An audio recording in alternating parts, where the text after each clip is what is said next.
მოგესალმებით ძვირფასო მეგობრებო, ურშაბათია, მორუშკინას პოდკასტია ეთერში და ძალიან ბევრი შეკითხვა დაგროვდა, პირდაპირ გეტყვით, რომ მე მოვასწარი ამ გადაცემასა და იმ გადაცემას შორის პირადად მე ლაივი ჩამეწერა და ვერ აგიხწერთ თუ რა რაოდენობის შეკითხვა დაგროვდა. და ახსენე კიდევაც, რომ ძალიან რთულია მხოლოდ ამ ფორმატით იმედზე მოვახერხო ყველაფერზე, ყველა შეკითხვაზე პასუხის გაცემა. და განსაკუთრებით რა თქმა უნდა იმ ადამიანების აზრის მოსმენას როს ჩვენს ფენელს და მაყურებელს, ვინც უკვე იყო არაერთხელ ეთერში, ვინც რაღაც გარკვეული პროგნოზი გააკეთა, იმიტომ რომ ის ადამიანები, ვინც უბრალოდ ლაპარაკობენ და შემდეგ მათი ნაუბარიდან ვერც აზრი გამოგაქვთ და საერთოდ აზრი არ აქვს ხოლმე ასეთი ადამიანების მენას, ნუ კარგია რომ ჩემთან პოდკასტში ასეთი ადამიანები არ სტუმრობენ. განსაკუთრებული მოთხოვნა მოკლედ არის გიორგი ლობჯანიძეზე. ვინ არის გიორგი ლობჯანიძე? ეს არის კარგი ანალიტიკოსი, ექსპერტი, ადამიანი, რომელიც ესე იგი ფლობს ინფორმაციას რა ხდება ცალსა და დედამიწაზე, უბრალოდ ძალიან ნიჭიერი ადამიანია და ამიტომაც მინდა გიორგი გადმოვდივარ შენთან პირდაპირ შეკითხვით, იმიტომ რომ შენი პროგნოზი ახლო აღმოსავლეთთან დაკავშირებით, რაც წინა გადაცემაში, წინა სტუმრობის დროს თქვი პრაქტიკულად სიტყვით ახთა ყველაფერი. ანუ ეს არ ჩემი ფანტაზია იყო და არც რაღაც გამოგონილი ფაქტი, ხო? მოდი ახლა დავიწყოთ ყველაზე მწვავე თემით, რაც ყველას აწუხებს და მე ყველაზე ხშირ შეკითხვას დაგისვამ, რასაც გვისვამენ ადამიანები, ვინც წერენ წერილებს, ხო? რა ხდება, რატომ დაიწყო ეს კონფლიქტი ახლა, რითია განპირობებული და როდის იქნება, თუ იყო უკვე კულმინაცია და რას უნდა ველოდოთ? მოგესალმებით ყველას, ძვირფასო რადიო მსმენელებო, ვინც გვისმენთ, გვადევნებთ თვალყურს, მადლობა ხალი ასეთი წარდგენისთვის. საერთოდ მე ჩემს წინა გამოსვლებში არაერთხელ ვახსენე, რომ დედამიწაზე დაიძაბებოდა სიტუაციები და განსაკუთრებით ახლო აღმოსავლეთი იქნებოდა ერთ-ერთი ასეთი მძლავრი ეპიცენტრი და ნუ მანდ არის გარეული ზოგადად ახლა ადამიანებს უჭირთ ხოლმე იმის ასე ვთქვათ, კარგად გააზრება, რომ ახლო აღმოსავლეთი მიეკუთვნება იმ კონკრეტულ ასე ვთქვათ ეპიცენტრს, სადაც ომები ძირითადად არის მაინც ასე ვთქვათ ატარებს რელიგიურ ნიშანს რა. ანუ ომები არის ესეთი საინტერესო როგორც ასეთი ბიზნესი შეიძლება ეს იყოს ფულადი ეკონომიკური სარგებლის ნავთობისთვის რა თქმა უნდა ჰორმუზის ბაბელმანდების სრუტეებზე შეგვიძლია ყურადღების გამახვილება, მაგრამ რელიგიური ერთ-ერთია ძირითადად.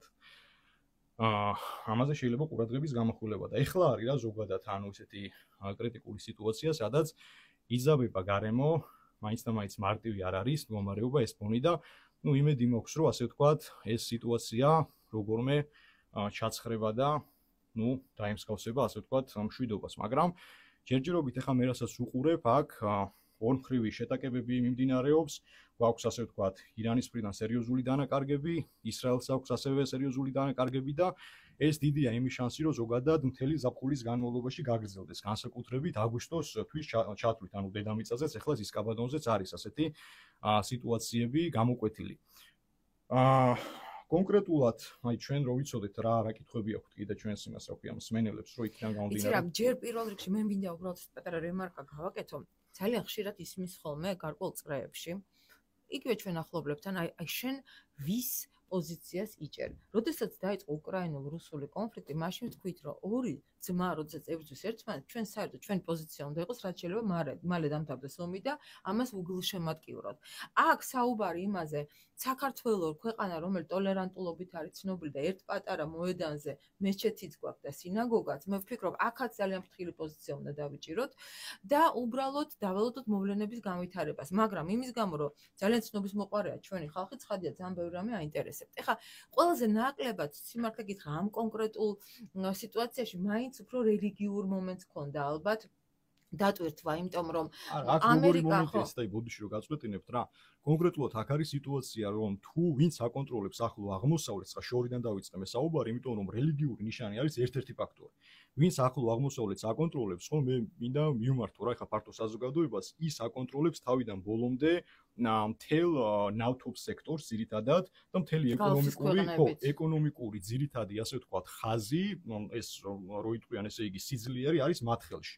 ეხლა როდესაც დაიბომბა სერიოზულად ირანის ისეთი ქალაქები, როგორებიც არის თეირანი, შირაზი, ისფაჰანი, თავრიზი, ქემანშაჰი, მათ შორის შაჰიდ თაჰირი, ეს ის ასე ვთქვათ ქალაქებია და ქალაქების პატარ-პატარა სახელწოდებებია, ზედმეტ სახელწოდებებიც მათ შორის ზოგიერთი, რასაც ირანელი მოსახლეობაც იმართავს ხოლმე, რომ აქედან წარმოიშვა უკვე სერიოზული, ასე ვთქვათ, დეფიციტი იმისა, რომ ირანმა თქვა, მე გადავკეტა უკვე ბაბელმანდების, მათ შორის ესე იგი ჰორმუზის სრუტეს და თუ ბაბელმანდებისა და ჰორმუზის სრუტე გადაიკეტა, ეს რას ნიშნავს? ეს ნიშნავს იმას, რომ მთელი მსოფლიო შესაძლოა მოიქცეს ეკონომიკურ კოლაფსში, გამიგეთ და ეს ეკონომიკური კოლაფსი უკვე რა შექმნის? ეს შექმნის ისეთ სიტუაციას, სადაც მთელი ფაქტობრივად ახლო აღმოსავლეთის ნავთობიდან, რაც უნდა გაიშალოს, ეს ისეთი კონკრეტული ტერიტორიული ერთეულებია, გეოგრაფიული ერთეულები, რომელიც თითქოს აი საქარავნო გზასავით არის აკავშირებს ერთმანეთთან აღმოსავლეთსა და დასავლეთს. ანუ ფაქტობრივად მთელი მსოფლიოს აი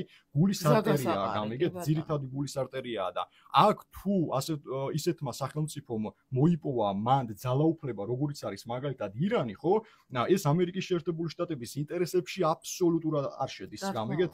ეს ნიშნავს იმას, რომ ირანი, ამერიკის შეერთებული შტატები და ტრამპი, რომელიც მოვიდა ხელისუფლებაში, რა მოტივით იყო მოსული? მისი მოტივი იყო ის, რომ ჩინეთს გაუწიოს წინააღმდეგობა, განსაკუთრებით ეკონომიკური წინააღმდეგობა და ამ დროს ირანი შუაგულ აზიაში გეჩხირება თვალში ძალიან ცუდად და არა მარტო თვალში, არამედ პრაქტიკულად საქმით შემოდის ნეგატიურ კონტექსტში, გამიგეთ, როგორი სიტუაციაა და ამიტომ ამერიკის შეერთებულ შტატებს, კაპიტალისტებს ტრამპი, რომელიც ძალიან დიდი რეფორმატორია ეკონომიკურ ხაზში, მას არ უღირს, საერთოდ არ უღირს, რომ ფანატიკოსებად ყავთ მაინც მოხსენებული ირანელებს გადაულოცონ და გადააბარონ ეს ეკონომიკური მთელი ფერკეტები და შესაძლებლობები. სხვადასხვა საღი აზრი მან ალიევმაც დააფიქსირა და თქვა, რომ ის არავითარ შემთხვევაში არ მიცემს უფლებას, როგორც გამტარი გახდეს აზერბაიჯანელ ტოლბილების. 18 მილიონზე ლაპარაკი, ხო, ხა მოსახლეობის და წარმომიდგენია რა შეიძლება მოხდეს საზღვართან და პირველი საზღვარი აზერბაიჯანული. საზღვართან დაკავშირებით რა ხდება? გუშინ იყო ბაზგარანის გამშვები პუნქტი თურქეთში, ენრაოდენობით ირანელები მაინც ტოვებენ, ასე ვთქვათ, რა თქმა უნდა, იმიტომ რომ საშიშროება, საომარი მდგომარეობა, ეხლა ისრაელს ჯერ არ გაუხსნია უბრალოდ თავისი ცისკაბადონი, თორე ისრაელიც როდესაც უკვე გახსნის, ასე ვთქვათ, თავისი ქვეყნის ფართობს, ხო? ბუნებრივია, იქიდანაც უამრავი ქართველი წამოვა და მე ჩემს წინა ეთერებშიც მოუწოდებდი მას და ეხლაც მოუწოდებ, რომ ვინც ხართ, მან ეხლა შენ ხო იცი, როგორი პროპაგანდისტულია ის არხები, ვრცელდება ეხლა ისრაელის მიერ დაბომბილი ირანის ტერიტორია, მაგრამ ნაკლებად ვრცელდება ირანელების მიერ დაბომბილი ისრაელის ტერიტორია. გუშინ ბენ-გურიონის აეროპორტი ლამის მიწასთან არის გასწორებული, ხო? იგივე თუნდაც ნეთანიაჰუ ჰაერში იყო განსაკუთრებით პირველი 2-3 დღის განმავლობაში უშიშროებიდან გამომდინარე მიწაზე არ დამჯდარა და ავიაბაზები ეს დაბომბილი, ანუ ისრაელიც არ არის მაინც არა, ანუ ჩვენ ხედავთ იმას, რომ კონკრეტულად ეს პროპაგანდა, მე მაგიტომაც ვთქვი, რომ უცხოური გავლენებია, იდეოლოგიური პროპაგანდა თამაშობს. იდეოლოგია ძალიან ძლიერია. ხო, ძალიან დიდ როლს და ჩვენ რო გქონდეს ასეთი იდეოლოგია, ალბათ მსოფლიოს სხვათა შორის თვითონ ხალხშიც როგორ არის, ეხლა ისრაელში შეხედე და მათ შორის მთავრობამაც მოუწოდა რა, რომ როდესაც გავრცელდება კადრები დაბომბვის, ნუ გადაიღებთ, ნუ გაავრცელებთ. ანუ პირდაპირ ამდენჯერ ითქვა, ხო ეს და ირანში ახლა კიდე ცოტა სხვა სიტუაციაა, მით უმეტეს დივერსიული ჯგუფების მუშაობს. ხა პირველივე დღეს რაც მოხდა, ეს რაც იყო მოულოდნელობის შოკი, ეს იყო დივერსიული ჯგუფების მოსადის, ასე ვთქვათ, სერიოზული მოსადი, რომელიც განთქმულია, საოცრად ჩატარებული ოპერაციები. მაგრამ ხას უსვამ რა, ჯერ არ არის გამოყენებული ირანელთა მხრიდან ისეთი მძლავრი იარაღები, როგორებიც არის მაგალითად ხეიბარის მარკის, რომელსაც 2000 კილომეტრზე შეუძლია დაახლოებით მთელი მოსახლეობის უბნის, რა ვიცი, მოწყვეტა, რასაც კი რამეს წააწყდება, სერიოზული მძლავრი იარაღია ეს. მოდი, აი აქედან აუცილებლად უნდა დავსვას შეკითხვა. უყურე, ერთია რომ ვთქვათ, შეიძლება სახმელეთო მანძილი გაცილებით დიდი იყოს, მაგრამ საჰაერო მანძილი ძალიან მცირეა ჩვენსა და ირანს შორის. ყველაზე მეტად შეკითხვა ისმის, აი ზუსტად რადიაციასთან დაკავშირებით, იმიტომ რომ ჭორია მართალი არავინ არ ვიცით, მე არ ვიცი რამდენად მუშაობენ ახლა მაგატეს მეცნიერები ამ ტერიტორიაზე, რამდენად მოხდა გაჟონვა ამ რადიაციული საშუალებების და თუ ახლა არ მოხდა, შეიძლება ხვალ მოხდეს, იმიტომ რომ შენ თქმის არ იყოს, ჯერ ირანს არ გამოუყენებია ყველაფერი. ეხლა ვიტყვი რა, აქ ნახე როგორი მომენტია ხალხო, რა გიხარიათ, მე ვერ ვიგებ. აი თქვენ მოგმართავთ რა, ვინც ასე ვთქვათ, ხარო. ჯერ ესეთი როგორ უნდა გაგიხარდეს, ეს მე არ მესმის. როდესაც ხედავ, რომ ან ერთი ან მეორე მიმართულებით ხო, იბომბება არა, ტერიტორიები, მაგრამ მნიშვნელობა აი ვიცი მოგმართავთ შვილი რა. ყვდება. ირანი ასე ვთქვათ იბომბებაო და ელექტროსადგურებს, ატომურ ელექტროსადგურებს ხვდებათ ბომბები, ხო? ნათანზის ელექტროსადგური ატომური, რომელიც არის სერიოზულად ასე ვთქვათ, აი მძლავრი და დიდ ქობინებზე როგორც ჩანს ალბათ სავარაუდოდ მანდ მუშაობდნენ, მან რო ეს რადიაციამ გამოჟონოს, აი ურანმა რო გამოჟონოს მანდ. და მე ქარმა ეხლა დაუბეროს. ნახე რა ხდება, საქართველოს შორს არის ირანისგან ვერ გავიგე? ხო. მთელი ეს რადიაცია რო წამოვა დასავლეთის მიმართულებით, ასევე აღმოსავლეთის მიმართულებით საწაიღებს ნეტაკარი ამას. ან რა გარანტია გვაქვს აი ახლა რაც ხდება ჩვენს თავს და მე ესეთი ივნისი არ მახსოვს, უკვე არ არის აი ეს გამოწვეული ამ და ყველაფერს. იცი რა არის, ყველაფერს შვება მერე ბოდიში ხა არ მინდა ამის თქმა, მაგრამ გაუნათლებლობა რა. ებრაელები რა მიზნებს ემსახურებიან და ვინ არიან? იციან საერთოდ ამ საზოგადოებამ და აი რო გონიათ ის რომ მაგალითად ისრაელი ეხლა უცბად ირანს ომს მოუგებს, ერთ-ერთი უცბად ეს ომი ვერ დამთავრდება ნეთანიაჰუ. არა, რუკას უნდა დახედონ და ნახონ რასი დიდის არის ქვეყნები. ნეთანიაჰუმ ჯერ ერთ-ერთი პირველივე პრესკონფერენციის დროს, სანამ ირანი გაისროდა რაკეტებს, აღნიშნა ჩვენ ეს კარგად დავინახეთ, ხო, რომ ომი შესაძლოა რამდენიმე თვის განმავლობაშიც კი გაგრძელდეს და ჩვენ ვიცით, ანუ რა იდეოლოგიას ატარებს, მაგალითად, როგორც ერთი ასევე მეორე ქვეყანა, თუ ამბობთ კონკრეტულად იმას, რომ ასე ვთქვათ, ირანი, რა თქმა უნდა, ყოველთვის ისტორიული იმპერია იყო საქართველოსი და კი ბატონო, ხელები ამიწევია კაცო, მაგრამ მოდი აბა მეორე მხარესაც შევხედოთ, ებრაული კულტურა, ჩვენ საერთოდ ვიცით რა არის, ვიცით საერთოდ იცი რა, მოდი აი ხა ყველაზე ნაკლებად ამაზე ვისაუბროთ, იმიტომ რომ ჩვენთვის ახლა მთავარი რა არის? არა იდეოლოგიურად არ ჩავეძეს, ჯერ ამის დროც არ გვაქვს, ამას ჭირდება გადაცემების ციკლი. ერთი რაც ვიცი, რომ ძალიან ვდარდობ იმ ქართველებზე და ზოგადად სულ ყველაზე, ვინც არის ერთ მხარეს და მეორე მხარეს,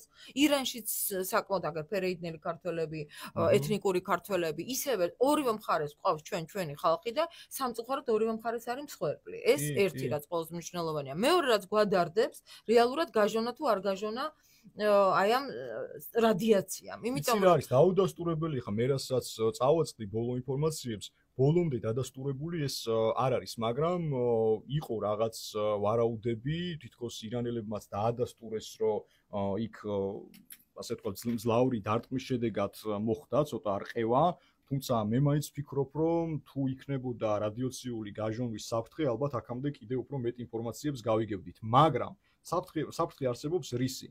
იმდენად ცუდად აქვთ ამოღებული ისრაელის ავიაციას ირანული აი ეს ელექტრომაგნიტური სადგურები, რომ აი აქ არის საფრთხე, გამიგეთ? რომ ყოველდღიურ რეჟიმში, როდესაც შენ მიზანმიმართულად ბომბავ აი ასეთ ადგილებს, შეიძლება გუშინ და გუშინ წინ არა, მაგრამ დღეს და ხვალ ეს გასკდეს და სადღაცაც რადიაციამ გამოჟონოს, ხო ესეა რა. ამიტომ მე ჩემი სურვილი იქნება, რომ თუ იბრძვით თქვენ დალოსული შვილებო, როგორც ერთი ასევე მეორე მიმართულება, ხო? უფრო ებრძოლეთ ერთმანეთის ალბათ სამხედრო ინფრასტრუქტურას, რომ ნახოთ, ანუ ხა ეს უბრალო მოსახლეობისკენ და რადიაციისკენ ყველაზე ნაკლებად სასიამოვნოა და არავის არ მგონია, ხო, გაუხარდეს შემცველი. მაგიტომაც მოუწოდებ, ხა მე თვითონ ვინც ხარ, ხა ისრაელში ქართველი ებრაელები მათ შორის ფერეიდნელები არიან საკმაოდ და ისედაც ირანში ხა ქართველებს აქვთ, ხო, უამრავი მიმოსვლა და კარგი იქნება ხა თქვენ ორივე მხარე თუ იზრუნებთ ქვეყნის დატოვებაზე რა. ახლა ვერ დატოვებენ, როცა გაიღება ასე ვთქვათ, და მე ვფიქრობ, რომ შეიძლება გამოცხადდეს რაღაცა პერიოდი, ვთქვათ, ცის გახსნა, მაგრამ ესე წარმოუდგენელია. კიდევ ერთი ჩვენ ყველა ვნახეთ რუქა, სადაც ჩვენს თავს დასტრიალებს უამრავი თვითმფრინავი ხა. რადიაცია სულ არ გჭირდება, ისეთი ამბავია ჩვენს თავზე, რომ ესეც გვეყოფა ყველა თვითმფრინავს გამონაბოლქვია. რა მინდა რომ თქვა აქ, ზოგადად დიდი იმედი მაქვს, რომ თვითონ მთავრობასაც ეყოფა მაინც იმდენი ჭკუა და მოხერხება გონება, რომ აი მაგალითად პაკისტანმაც კი დღევანდელი ინფორმაციით რაც ვნახეთ, დააწესა კონკრეტული ლიმიტი ირანელებზე, რამდენი უნდა შეუშვას თავის ქვეყანაში რა. აქ ეხლა მილიონობით, თუნდაც 10,000-ობით, 100,000-ობით, ხლა ირანელები მარტო საქართველოში არ შემოვლენ, ბუნებრივია გადანაწილდებიან, მაგრამ აი კარგი მკაცრი კონტროლია საჭირო, რომ რაღაც ბუნებრივია კონტინგენტი შეიძლება მივიღოთ ირანელების, მაგრამ არ უნდა იყოს ეს იმდენად გაბერილი და გაზრდილი, რომ ამან შემოიტანოს მერე დაძაბულობის შიდა ახალი კერა და ტალღა ქვეყანაში გამიგე, იმიტომ რომ ჩვენს ქვეყანაში საკმაოდ ბევრი არასასიამოვნო დივერსიული ჯგუფია, მოდი ხვდებით ალბათ ხარ ისეთ თქმაც მინდა მე მათ შორის სხვა ფლანგებზე და ეს არ უნდა იყოს რაღაც გამოყენების კარგი პლატფორმი, რომ აი დაეყრდნოს მოწინააღმდეგე ამას რა. ხო, კი ბატონო გიორგი და მე დღეს თქვი ეს ხა ეს არ არის მარტო ჩემი აზრი, ამაზე საკმაოდ გავლენიანი წრები ლაპარაკობენ, როდესაც სამწუხაროდ ესეც ქუჩაში დარჩენილს სამწუხაროდ ვამბობ, იმიტომ რომ ეს ადამიანები რაღაც არ ადაპტირდნენ ახალ რეალობასთან, ეგრეთ წოდებული ოპოზიცია, ესე დივერსიული ჯგუფებია, ჩვეულებრივად ესენი არ არიან ოპოზიციონერები, ვინც იყვნენ ოპოზიციონერები და მეტნაკლებად თავს თვლიდნენ, ისინი შეეფარენ ციხეებს, ეს ტყუილა არ ხდება ეს ამბავი, არავინ არ მითხრას, რომ ციხეში თავის ფეხით ვინმე მიდის, მათ უბრალოდ გადასაგორებელი აქვთ ეს პერიოდი. რატომ? იმიტომ რომ ვრცელდება ინფორმაცია, რომ ის საკრალური მსხვერპლი, რომელსაც იყო საუბარი, სავარაუდოდ უნდა იყოს მუსლიმი. აი მაშინ უკვე ის კონცენტრაცია ირანელების, თურქების საკმაოდ საშიში ხდება. ამიტომაც თუ გადაიზრდება. ხო, დივერსიული ჯგუფების გააქტიურება არის მეთქი მაგალი და ეს ომი, სხვათა შორის ხა ვისაც აი ჩემი პროგნოზები გაინტერესებთ, ხო, გეუბნებით, რომ ომი, აი გახსოვთ მე წინა გაცემაში ვახსენე, რომ აგვისტოს თვე იქნებოდა, ივლისის ბოლო აგვისტოს დაახლოებით 15-20 რიცხვამდე პერიოდები ძალიან მძიმეა, იცით, იმიტომ რომ ცისკაბადონზეც ახლა ისეთი რთული განლაგებები გვაქვს და რთული სიტუაციები გვაქვს, რომ ეს ენერგეტიკულად ადამიანებზე ახდენს ზეგავლენას. ამიტომ ეს ბომბების გაცვლითი პროცესები და რა ხარუხი ხა რაც გვაქვს, ეს შესაძლოა საერთოდ მონაგონი იყოს, მაგრამ მე არ მინდა ახლა ადამიანები დავაფრთხო. ბუნებრივია ჩვენ ამას გადავიტანთ. საქართველოს ახლა არ არის მაინც და მაინც ისეთ კრიტიკულ სიტუაციაში, რომ აქ რაღაც საომარი სიტუაციები ან მესამე თუ მეორე თუ მეოთხე ფრონტი რო გაიხსნას და ჩვენ შევიდეთ, ახლა არც ისეთ მდგომარეობაში არ ვართ და ყველაზე კარგ სიტუაციაში ვიმყოფებით რა კუთხით? იცილალი არ შემიძლია რომ ეს არ ვახსენო, დიპლომატიური ურთიერთობები რა უპირველეს ყოვლისა. ირანზე წამოვიდა ეხა ეს რადიაციული დაწოლა, იმყოფება ქვეყანა, ესე იგი სერიოზული რაღაც შიდა ქაოსია, იქ რა თქმა უნდა საწვავის თემა, ბენზინის თემა, ბიზნესის თემა, ბუნებრივია ბევრი რაღაც უკვე ისევ ისრაელის შემთხვევაშიც, ხო, იმიტომ რომ როდესაც ომია, ეს ეკონომიკა სერიოზულად ურტყამს, ეხა რა თქმა უნდა, მარტო ირანზე არ არის საუბარი. ამიტომ ჩვენ ეკონომიკური კუთხით, მათ შორის დიპლომატიური ურთიერთობების კუთხით, სხვა ჩვენს მეზობელ ქვეყნებთან, იქნება ეს თურქეთი, აზერბაიჯანი, სომხეთი, რუსეთი იყოს თუნდაც ხო, თუნდაც კიდე სხვა ასე ვთქვათ პარტნიორები უნდა მოვიძიოთ, რომელ პარტნიორებთანაც შევალთ, ვინტეგრირდებით და ეს არის კარგი შანსი, კარგი ვარიანტი, რომ ახლებურა აი გადავაფასოთ, თუნდაც მეზობლებთან ურთიერთობები გადავაფასოთ და ხელახალი ხელშეკრულებები დავდოთ, შევიდეთ დიპლომატიის ღრმა პროცესში, როდესაც აი თითქოს ომი არის პარადოქსი რა, აი ამასაც ვიტყვი, იმიტომ რომ ვინ როგორ იხეირებს, გამიგე, აქ ცოტა ჭკუაც უნდა გამოიყენო, იმიტომ რომ როდესაც ორი მხარე იბრძვის, ამ დროს დანაკარგები კი გაქვს შენ სერიოზული და ხედავ იმას, რომ გართულებულია მდგომარეობები, მაგრამ ომს ეგეთი პარადოქსი ახასიათებს, რომ შესაძლოა რაღაც მესამე ისეთი გზა გამოჩნდეს, რომ ძველი ჩატეხილი ხიდები ეხლა სამომავლოდ და განსაკუთრებით ეს იმ ქვეყნებს ეხებათ, რომლებიც დამკვირვებლები არიან. შესაბამისად, ჩვენც ეხლა ვიმყოფებით უფრო ესეთი დაკვირვების პროცესში, ხვდები? ამიტომ მაგრამ მარტო დაკვირვება არ კმარა თუ მოქმედებაზე არ გადავედით. ხო, ამიტომ ეს არის ფანჯა რა, წარმოვიდგინოთ გახსნილი, სანამ მსგავსი სახის კრიტიკული სიტუაციები შეინიშნება, აი ამ ფანჯარაში უნდა ჩავედიოთ ჩვენ, რომ აღვადგინოთ ის ძველი ჩატეხილი ხიდები, რაც ერთ დროს უკვე გაიზარდა. ანუ რეალურად ახლა გვაქვს შანსი, რომ დაალაგდეს თავიდან ურთიერთობა, იმიტომ რომ მთელი მსოფლიო იცვლება, როდესაც ჩვენ წლებია ვამბობთ, რომ სერიოზული გადატვირთვა იქნება, აბსოლუტურად გეოპოლიტიკა შეიცვლება, ძალიან ბევრი გვიყურებდა, ხო, როგორ შეიძლება ამდენამე შეიცვალოს. ელიტები იცვლება, მათ შორის ისეთი ელიტები იცვლება, ხა ადრე ერთ პოლუსიანი სამყარო აღარ იქნება არასოდეს. გასაგებია, რომ ესეთი სერიოზული მოთამაშეები შემოდიან ზუსტად მოედანზე და ჩვენ გვაქვს ახლა რეალური შანსი მართლა დავლაგდეთ, მაგრამ იმისათვის რომ დავლაგდეთ, აქ უნდა დალაგდეს სიტუაცია. ხა სად გინახავს შენ დალაგებული სიტუაცია ოჯახში რომ გამუდმებით ურტყამენ ერთმანეთს, ხო? ის ადამიანი ვეღარ სამსახურში ვეღარ ვარგა, ვეღარც ვერცად ვეღარც მეგობრებთან ვერ ლაგდება. როგორი მომენტია იდეოლოგიური ომი, განსაკუთრებით 21 საუკუნე რაც დაიწყო და სხვათა შორის 2020 წელს ისეთი დიდი გადასვლა მოხდა, ენერგეტიკული გადასვლა მოხდა რა სერიოზული თელსოფლიოში და სამყაროში, რომ იდეოლოგიური ომი მიმდინარეობს ყველა ქვეყანაში. ირანში მაგალითად თუნდაც რამდენი მოწინააღმდეგე ყავს დღევანდელ ხელისუფლებას. ისრაელში სანამ ეს ომები დაიწყებოდა, ნეთანიაჰუ რატო აგრძელებს ამ ომებს? რისი გულისთვის? იმიტომ რომ ომი ახანგრძლივებს თავის კანს. უკრაინაში ზელენსკის კი ბატონო ბევრი მხარდამჭერი ყავს, მაგრამ არა, ზელენსკი თავიდანვე წარგზავნილი იყო. ისე თქვამი და არჩევნები არ ჩატარდა, ხო? მაისში იყო უსურვად მახსოვს რომ ყოფილიყო, მაგრამ კიდე მანდ არის რისი გულისთვის ომი გაგრძელდა, გახანგრძლივდა. ამიტომ იდეოლოგიურად ყველა ქვეყანაში ადამიანების ცნობიერება შეცვალა ამ გეგმებმა, გამიგე იდეოლოგიურმა გეგმებმა და მაინც ახლა დღეს გვაქვს ორი პოლუსი. პოსტსაბჭოთა პერიოდში იყო კაპიტალისტური და საბჭოური შერკინება, ახლა გვაქვს უფრო ნეოლიბერალური და კონსერვატორული, ხო? ამიტომ ეს დაპირისპირებები და შიდა, ასე ვთქვათ, განხეთქილებები, ეს ჯერ კიდევ იქნება არა მარტო საქართველოში, ეს არის მთელ მსოფლიოში, ანუ დედამიწაზე. მე რა მინდა იცი გითხრა, ალბათ ჩვენ უნდა ვისწავლოთ მაინც, ეხა ებრაელები ძალიან ჭკვიანები არიან, ბრძენენები არიან და ნახე როგორ აქვს იდეოლოგია დალაგებული, მაშინაც კი, როდესაც მირბიან თავშესაფარში ამბობენ, რომ არაფერი არ ხდება. ანუ იდეოლოგია ძალიან ჩვენთან არაფერი არ ხდება და ყვირიან ვაიმე რა გვიშველება. ანუ პირიქით გვაქვს ეს ამბავი. ჩვენთან არის მშვიდობა, მაგრამ პანიკა.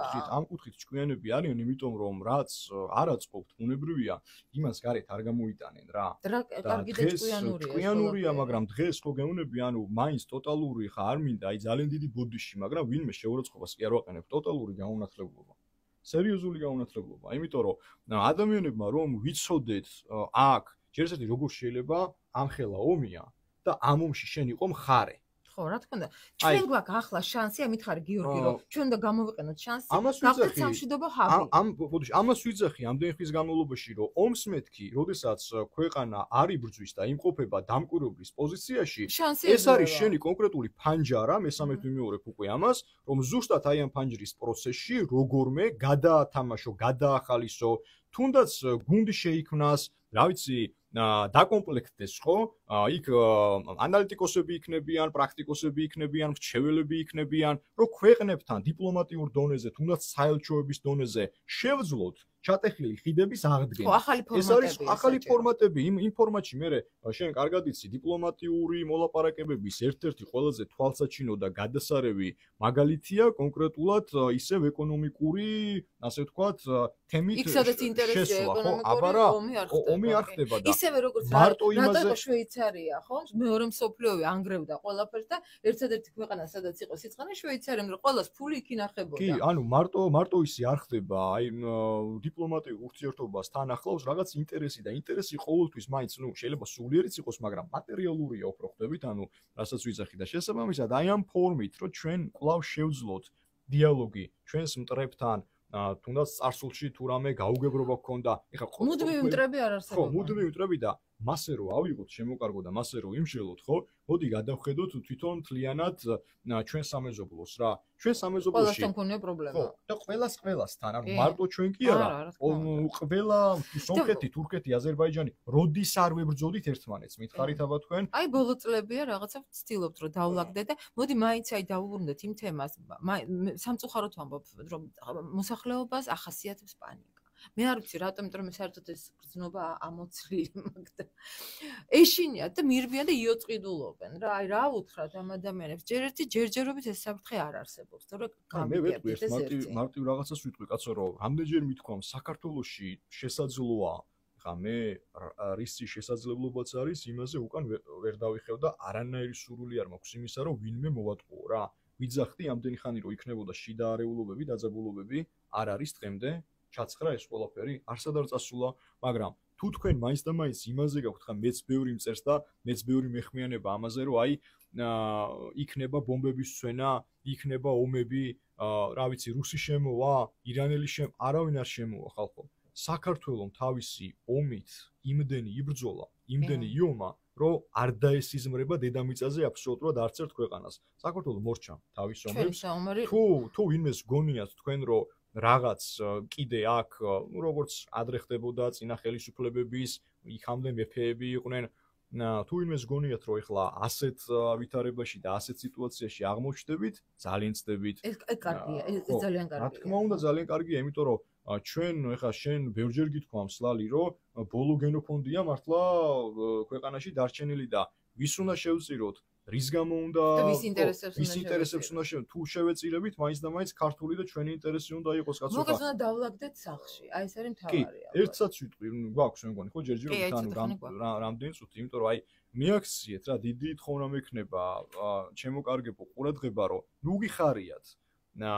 ნუ იქნებით მხარე. მხარე ეს უკვე არის გლობალურ პოლიტიკურ ნეგატიურ კონტექსტში შემოსვლის ერთ-ერთი სერიოზული მცდელობა და თქვენს უნდა იყოთ მე აი ამ დიდი სისტემის პატარა ჭანჭიკი რა და ის რომ მაგალითად ერთი მხარე მეორეს ბომბავს და უირა კარგია ან პირიქით მეორე დაბომბა ეს პირველი და ეს თლად გადასარევია ხო აი ესეთი აზროვნებით ჩვენ მაინც და მაინც ვერ გავფრინდებით და თუ მაინც და მაინც თუ მაინც და მაინც გსურს კიდე რომ გავერკვიოთ ვინ რა იდეოლოგიის ასე ვთქვათ პატრონია ხო არ ესმით აი საუბარიც ამით დავიწყე ხა და ზოგადად არ ესმით ხოლმე საზოგადოებას რომ ახლო აღმოსავლეთი არის აი ჩვეულებრივი პარადოქსი რო გადახედოთ თქვენ დედამიწის ისტორიას ხო თქვენ ნახავთ რომ ყოველთვის ომი იყო ხოლმე პოლიტიკური, ეკონომიკური ან ტერიტორიული სარჩულით ხო ესე იყო ოდითგანვე მაგრამ ახლო აღმოსავლეთი არის კონკრეტული მიდამოები ეს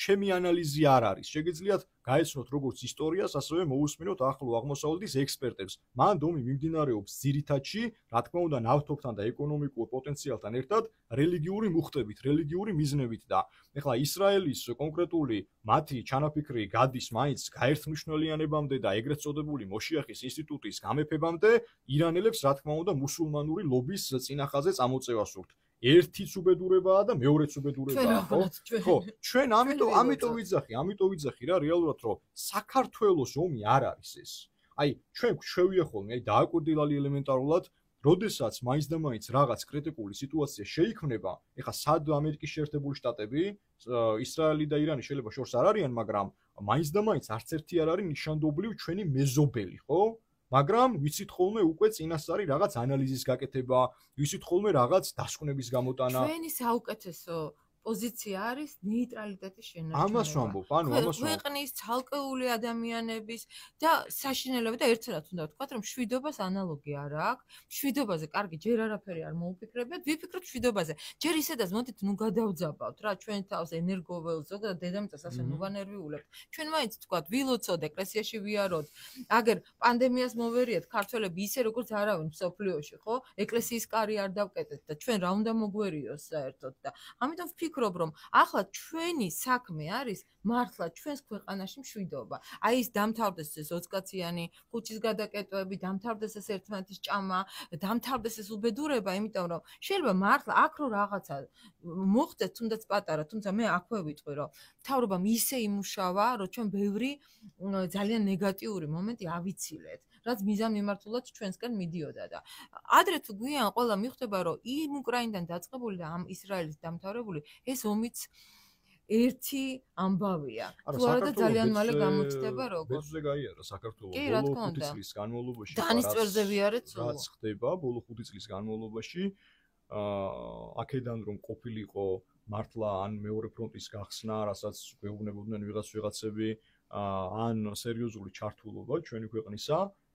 დამიჯერეთ რომ იმდენად შევთხელდებოდით ეხლა თქვენ რასაც ხედავთ თეირანის ქუჩებში რასაც სავარაუდოდ მაინც მალე დაინახავთ იგივე თელ-ავივის ქუჩებიდან რომ აი გადის ხალხი ტოვებს მოსახლეობა კუთვნილ მიწებს 3 მილიონი ვარ 3 მილიონი ნახევარი ვარ დაახლოებით ხო აი ხა აი წარმოიდგინეთ რომ აქ რო დაინახოთ როგორ გადის მთელი მოსახლეობა და ერთი რამე მერსმა დაგვიფოროს მაგრამ აი ხო წარმოგიდგენიათ ანუ ვის უტოვებთ მე არა ვერ წარმოვიდგენიათ იცი რატო ეს ის ქვეყნებია რომელიც ასეთ ისე ყოველთვის მზად იყო ომისთვის ჩვენი ქვეყანა საერთოდ არ არის მზად ომისთვის ერთი არ არსებობს თავშესაფარი სადაც შეიძლება ადამიანი შევიდეს ანუ თავშესაფრები კი მე არ გაუვლიათ არც სკოლებში ახლა მე იმ თაობის წარმომადგენელი ვარ რომელსაც ასწავლიდნენ ინსტიტუტში და სკოლაშიც როგორ უნდა დავიცვათ თავი არანაირი დაცვის მექანიზმი ჩვენ არ გვაქვს ამიტომ ჩუმად ვიყოთ იმიტომ რომ ჩვენ რო რამე ერთ დღეში მოგსპობენ როგორც 116 სოფელი დაგვაკარგინეს 2008 წელს და ზოგიერთები